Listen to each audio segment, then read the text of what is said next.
अस्सलाम वालेकुम नाज़रीन, मैं हूं अब्दुल्ला। फिनिश न्यूज़ में आपका इस्तकबाल है। कंचनबाग पुलिस स्टेशन हदूद के इलाके हफीज़ बाबा नगर सी ब्लॉक में कल करीमुन्निसा नामी एक खातून ने फांसी लगाकर खुदकुशी कर ली थी। इस खातून के घर वालों का कहना है कि करीमुन्निसा के ससुराल वालों ने इसे दहेज के लिए बहुत हरासमेंट किया है और इनके घर वालों का कहना ये भी है कि करीमुन्निसा को उनके ससुराल वालों ने मारा है। आइए देखते हैं हमारे नुमाइंदे सैयद अब्दुल रऊफ़ की ये रिपोर्ट। है मेरा नाम, मैं आरटीसी क्रॉस रोड का रहने वाला हूँ। ये मेरी बहन को जो है ना 4 साल पहले साकिन बाबा नगर के रहने वाले मोहम्मद अली से निकाह करके दिए थे हमारे वालिद मरहूम। 4 साल से इनको ऐसी टॉर्चर कर रहे हैं। जहेज़ के लिए जहेज़ भी दिए थे, जहेज़ के लिए भी टॉर्चर कर रहे थे। ऐसी हरासमेंट चल रहा था। मोहम्मद अली नाम है उनका। क्या काम करते? पान डब्बा था उनका, वहीं आरटीसी क्रॉस रोड। हरासमेंट कर रहे तो कंप्लेंट नहीं दिया? 4 साल से हमारी बहन की सूरत देखे, हमारी बहन की दूसरी शादी थी, उनकी भी दूसरी शादी थी। तो इसलिए हम लोग हमारी बहन की सूरत देख के जो है समा खामोश बैठे। हमारे बहन नको दो बोले कंप्लेंट, उनको जो है समा नको दो बोल के बोलने लगे थे। उन्होंने नहीं दिए कंप्लेंट, उन्होंने बर्दाश्त करना चाह रहे थे वहीं, तो उन्होंने रहना चाह रहे थे वहीं, इसलिए उन्होंने कंप्लेंट नहीं दिए। कंप्लेंट नहीं देने की वजह से जो है समा आने वाले 1 महीने से पहले लॉकडाउन जब चल रहा था, 1 महीने के पहले उन्होंने हरासमेंट करके घर में मार के उनकी उंगली तोड़ दिए, दाहिनी उंगली तोड़ दे के हमारे घर को भी भिजा दिए थे।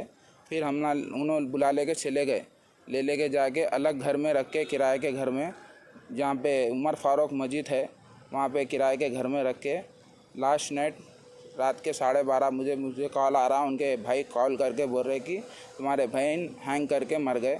ये सरासर गलत है। मेरी बहन उसकी बुज़दिली का काम नहीं कर सकती। ये सरासर गलत अफवाह फैलाई जा रही है उनके ऊपर। हम इससे पहले हमारी बहन को पूछे थे आप ऐसा काम कर सकते क्या बोलते, उन्होंने नहीं बोल के बोले थे। फिर भी उन्होंने जो है समा गलत अफवाह फैला के जो है समा ये बोले कि आपकी बहन हैंग कर लेके मर गई। हम बोले मेरी बहन का नाम करीमुन्निसा बेगम था जी। क्या उम्र थी उनकी उम्र 30 साल थी। कुछ काम करते थे या नहीं, हाउस वाइफ ही थे उन्होंने। 3 बच्चे थे उनको, 1 बेटी थी, 2 बेटे थे। बच्चों की एक बेटी 3 साल की थी, एक बेटा 2 साल का और एक बेटा 1 साल का था। जर्मनटन हॉस्पिटल ऑर्थोपेडिक से मुताल्लिक हर मरीज यहाँ शिफायाब। बैनुल-अक़वामी शोहरत याफ्ता और इनाम याफ्ता doctor Mir Jawad Zar Khan, senior orthopaedic surgeon, advance operation theatre, ICU, digital x-ray, laboratory, physiotherapy, pharmacy, sharing और प्राइवेट रूम्स, लेडी डॉक्टर्स और डॉक्टर अर्जुमन सुल्ताना गैनकोलॉजिस्ट की खिदमात हासिल। वाजिबी फीस और मुकम्मल सहूलियात से हजारों मुतमईन। एम्बुलेंस से आरास्ता Germanton orthopaedic hospital, pillar number 150, Attapur, Hyderabad. खबर है शहर की, खबर है गाँव की, खबर है सारी दुनिया की। 7H न्यूज पसंद आए तो लाइक कीजिए, शेयर कीजिए और सब्सक्राइब करना ना भूलें। 7H न्यूज, आपकी आवाज।